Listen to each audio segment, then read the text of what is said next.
George is in Baton Rouge. He said, hey, which teams do you think are more likely to win 3 or more games this year than they did last year? Love this kind of question. Nebraska is the first team that came to mind. You've got the rule year 2 effect, which is basically just he's done much better in year 2 and 3 than year 1 everywhere he's been. And that goes for Temple and that goes for Baylor. And I'm not responsible for what he did in the NFL. So we're just talking college football. They are number 3 in returning production this year. We have very, very much documented on this show how much we love Nebraska's defensive mentality. Their defensive staff is excellent, one of possibly the most underrated defensive staffs in America. They brought in a top 25 class with young guys who will contribute this year. Dylan Raiola, not the least of which, at quarterback. And the win total is at 7.5. So they don't have Penn State on the schedule. They don't have Michigan. They don't have Oregon. They do play Ohio State. They may be favored every game up until that point. So if I'm trying to add 3 more wins onto last year's record, which is 5-7, if I'm looking to get to 8 wins, I think it's there. I also think it could be there for TCU. TCU 2 years ago goes and plays in a national championship game, and you can make fun of what happened to him in that game, but they were there. The rest of y'all weren't, unless you're Georgia.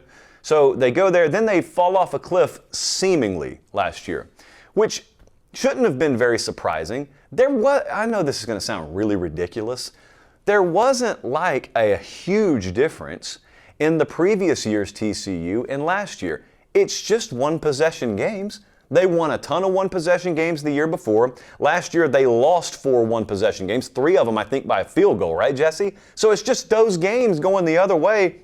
Well, what's going to happen this year? They went 5-7 last year. Didn't even make a bowl game. So how do they win 8 games? They're over-under at FanDuel 7.5. How do they win 8 games?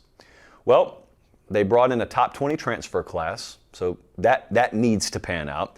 I trust Sonny Dykes. It's not like the guy forgot how to coach football since he took him to a national championship game.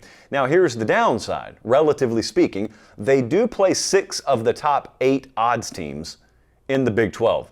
Now, notice, I say that a lot this time of year. So all we're talking about there is we're taking the FanDuel odds to win the Big 12 in this case.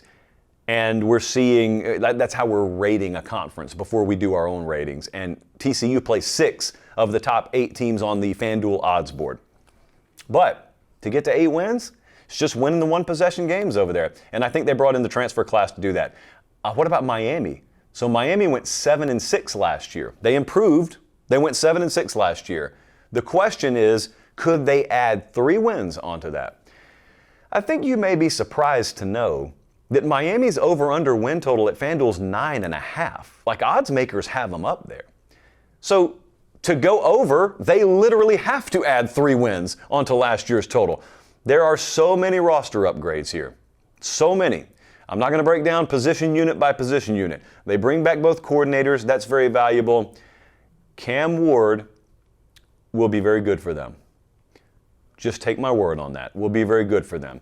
Elijah Arroyo is a name that I mentioned a lot last year at tight end, and then he got hurt, so he didn't get to shine. I have all my Elijah Arroyo stock. I didn't sell it. I did not sell it. Still holding on to it. He's still there. I believe Miami could be in the conversation. They open at the Swamp. How pressure-packed is that game? How intense from a national standpoint? Because a lot of you are so sadistic and you want to see that negativity seep in for someone in week 1. Well, it will. Especially if Florida were to lose that game. It will.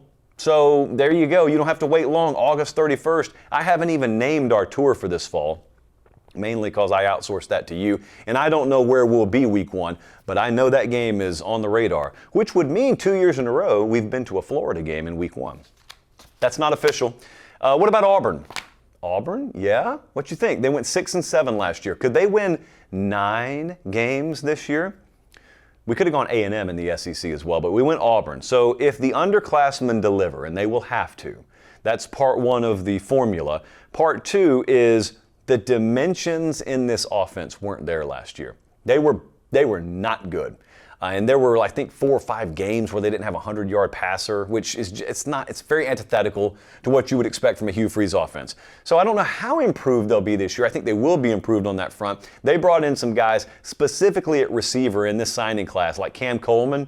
Cam Coleman may be the best receiver on Auburn's team the day he stepped on campus. So he will be an immediate contributor there. They need a lot of that in that freshman class. We just talked about Miami. It's sort of the theme you saw with Miami last year. They brought in a heralded class.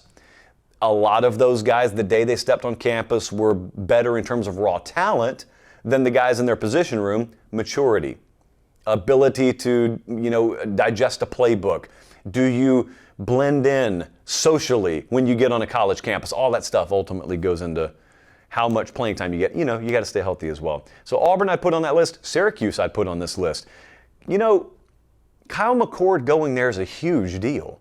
People have kind of forgotten that because you're mainly worried about Ohio State because they're the big popular brand name, and they got Will Howard, and they're off to the races.